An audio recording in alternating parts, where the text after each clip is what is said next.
IVF చికిత్సలో 25% భారీ discount, free doctor consultation, free ultrasound scan, logo launch, Andro max advanced male infertility centre ను కూడా ప్రారంభించారు. Hello అండి విజ్ఞాన్ గారు. తెలుగు చలనచిత్ర పరిశ్రమలో ఆర్టిస్ట్ ఎవరైతే ఉంటారో కళాకారులకు మనం చూడొచ్చు అవార్డులు ఇచ్చి రివార్డులు ఇచ్చి సత్కరిస్తూ ఉంటారు. వాటిలో నంది అవార్డ్స్కి ఒక ప్రముఖ స్థానం లేకపోతే సముచిత స్థానం అని అనుకోవచ్చు. మనకు ఒక నంది వచ్చిందని కూడా చాలా హ్యాపీగా ఫీల్ అవుతాం, చాలా ప్రౌడ్గా ఫీల్ అవుతారు ఆర్టిస్టులు అందరూ కూడా. ఇప్పుడు గద్దర్ అవార్డ్స్ అంటూ ప్రకటించడం జరుగుతుంది. ఫస్ట్ ఆఫ్ ఆల్ ఏం చెప్తారు? ఫస్ట్ పాపం వీళ్ళ ఎవరి తప్పు లేదు, ఇది ఎక్కడ జరిగిందో చెప్తారు.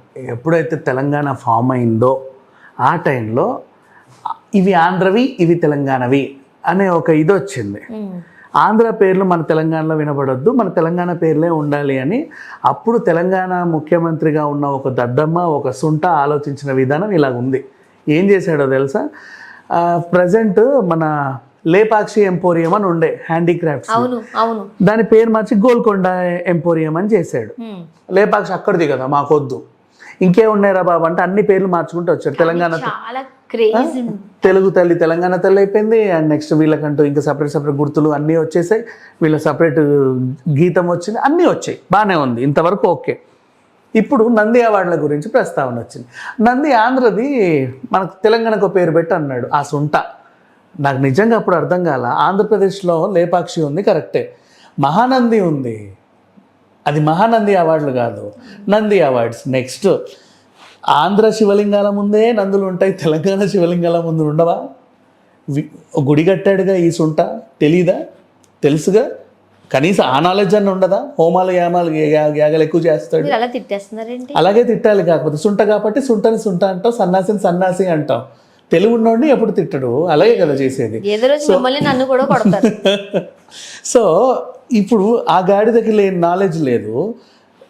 నంది అంటే ఏంటి, మహానంది అంటే ఏంటో తేడా తెలియదు. తేడా తెలియక దాన్ని అక్కడ ఆపేసి దాన్ని హంస అవార్డు పెడదామా, ఇంకా హింస అవార్డు పెడదామా అని ఆలోచించారు. ఏ పేరుతో ఎట్లా, సరే పక్కన పెట్టండి అన్నాడు. 10 ఏళ్ళు ఇండస్ట్రీకి అవార్డ్స్ లేవు. ఈ 10 ఏళ్లలో జరిగింది ఏంటో చెప్పనా? మహామహులు కొండలు లేవు. ఈవివి గారు లేరు, కైకాల సత్యనారాయణ లేడు, ఎస్వి బాలసుబ్రహ్మణ్యం గారు లేరు, ఆహుతి ప్రసాద్ లేడు, శ్రీహరి గారు లేరు. శ్రీహరి గారు ఖచ్చితంగా ఏమన్నారు, 1-2 అవార్డులన్నా రావా? ఏ సంవత్సరం కూడా రావా? తెలంగాణ శకుంతల లేదు, కొండవలస లక్ష్మణరావు లేవు, ఎంఎస్ నారాయణ, జయప్రకాష్ రెడ్డి, అయ్యో వేణుమాధవ్, ఒకరా ఇద్దరా, ఎన్ని పేర్లు. మొత్తం ఇండస్ట్రీ అసలు మెయిన్ పిల్లర్స్ అందరినీ కోల్పోయింది. అవునా? అసలు అవార్డ్స్ ఆయన కళలకు ప్రాంతంతోనూ భాషతోనూ సంబంధం లేదు. మళ్ళీ వీళ్ళు ఏమన్నారంటే, ఆయన ఇండస్ట్రీలో మొత్తం సగం మంది ఆంధ్రోళ్ళే ఉన్నారా, మనం అవార్డు ఇచ్చిన ఆంధ్రోళ్ళకి ఇవ్వాలి, ఎందుకులే అని చెప్పి దాన్ని పక్కన పెట్టేశారు వీళ్ళు. అప్పుడు పోయిన అవార్డ్స్ ఇప్పటిదాకా జాడా లేదు, పత్తా లేదు. అందుకు తిట్టా, సన్నాసి వెధవా అని చెప్పేసి, ఇంతమంది ఉసురు పోసుకున్నాడు కాబట్టి. ఇప్పుడు అసలు విషయానికి వస్తే, ఈ ప్రభుత్వం వచ్చిన తర్వాత గద్దర్ గారు చనిపోయారు. గద్దర్ గారిని గత ప్రభుత్వము అవమానించింది. ఆయన పాట పాడుకొని గెలిచారు వాళ్ళు. ఆ ఉద్యమం టైంలో పొడుస్తున్న పొద్దు మీద సాంగ్ని ఆయన గెలిచాడు. సో ఆ సాంగ్ పాడుకొని గెలిచి ఆయన అవమానించారు, 2 గంటలు గేట్ దగ్గర కూర్చోబెట్టి. ఆయన చనిపోయిన తర్వాత ఆయనకు ఒక గౌరవం ఇవ్వాలి అని వీళ్ళకి అనిపించింది. వీళ్ళకి అనిపించిన తర్వాత వీళ్ళు ఏం చేశారు, ఏం చేద్దాం, గద్దర్ గారికి పురస్కారం ఇద్దాం, ఎన్టీఆర్ అవార్డు లాగా. దేనికి ఇద్దాం అని ఆలోచించే టైంలో పలానా ఒక అవార్డు 10 ఏళ్ల నుంచి ఖాళీగా బడి చచ్చింది అని చెప్పేసి ఒక ఇది వచ్చింది. ఏంటది అంటే, సినిమా వాళ్ళకి నందులు ఇవ్వాలి కదండి, అది 10 ఏళ్ళ నుంచి ఖాళీ ఉంది, గత ప్రభుత్వం ఇలా చేసింది, ఆగిపోయింది. మరి ఇంకా ఇది ఆయనకి ఇద్దాం, తప్పే ఉంది. గద్దర్ గారు కూడా సినిమాలకు 2-3 పాటలు రాశాడు, 2 సినిమాలు నటించాడు, ఇట్స్ ఓకే, చేసేద్దాం, వాళ్ళని పిలవండి, మనం మాట్లాడి సెటిల్ చేద్దాం అని అన్నారు. వీళ్ళేమో రావట్లా, వీళ్ళకి నచ్చట్లా. ఎందుకంటే గద్దర్ గారికంటే ఒక ప్రత్యేక సిద్ధాంతాలు ఉన్నాయి, ఆయనకంటూ ఒక ప్రత్యేక ఇది ఉంది. ఇప్పుడు ఆ అవార్డుని దీనికి ఇవ్వడం పద్ధతి కాదనేది వీళ్ళ ఉద్దేశం. దేనికి అంటే, ఉత్తమ Gaddar comedian, Gaddar villain, Gaddar item song, Gaddar ఇది ఇవ్వలేరు కదా, ఆయన అవమానించినట్టు ఉంటుంది. అంతేగా, అలా అని వీళ్ళు ఒప్పుకోలేరు. ఆయన అవార్డు కొంతమంది ఆయన వ్యతిరేకించాలి, తీసుకోని కూడా తీసుకోరు. ఎందుకు వచ్చినా, అందుకే అందరూ నంది, పావురం, ఏనుగు అవార్డులు ఇస్తారు, లేదా సైమా, ఫైమా, ఆస్కార్ అని పేరు పెట్టుకుంటారు. ఎవరికి ఇబ్బంది ఉండదు. విక్టరీ అవార్డ్స్ అని చెప్పు, ఓ పేరు ఇచ్చేసి, ఇంకే స్టార్ అవార్డ్స్ ఓ పేరు ఇచ్చే, అట్లా ఒక పేరన్నా పెట్టు, లేకపోతే ఓ వస్తువుకో ఒక జంతువుకో అంటగట్టేసేయి, సరిపోద్ది, వాళ్ళ సంబరాలు చేసుకుంటారు. నువ్వు అవన్నీ వదిలేసి ఒక పర్సన్ని తీసుకొచ్చి వీళ్ళ మీద బలవంతంగా రుద్దుతావంటే వీళ్ళకి నచ్చట్ల.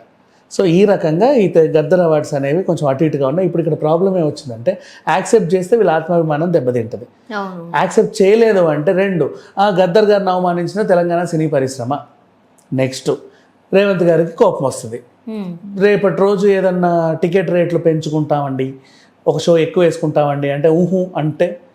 అండ్ ఈలోపు కూడా ఏం జరిగిందో తెలుసా, కోమటిరెడ్డి గారు సినిమాటోగ్రఫీ మంత్రిగా ప్రమాణ స్వీకారోత్సవం చేయాలి. ప్రతి శాఖకు చెందినటువంటి, ఇప్పుడు పరిశ్రమల శాఖ మంత్రి భారీ పరిశ్రమలు చేస్తే రిలయన్స్, జియో అట్లాంటి కొన్ని కంపెనీలు వచ్చి అక్కడ ఉంటారు పెద్ద పెద్ద మనుషులు, చేయి బాబు చేయి బాగా చేయి ప్రమాణ స్వీకారం చెయ్యని. సినిమాటోగ్రఫీ మంత్రి ప్రమాణ స్వీకారోత్సవం చేస్తుంటే సినిమా వాళ్ళు ఎవరు రాలా, ఆయనకు మండింది.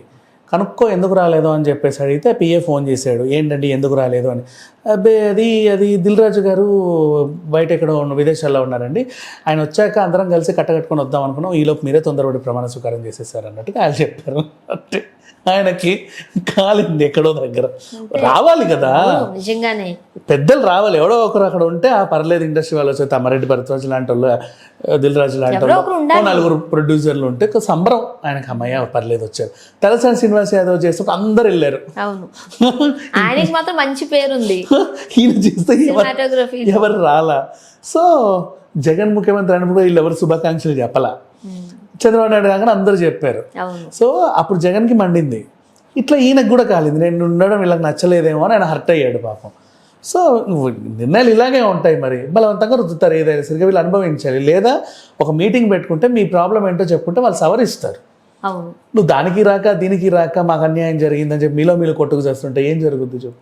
అది అండ్ యాక్చువల్గా ఈ అవార్డులకు సంబంధించి ఇంతకుముందు మీరు అన్నట్టు ఒక వ్యక్తికి అయితే ఇలాంటి విషయాల్లో కొంతమంది అవార్డులను తిరస్కరిస్తారు కూడా.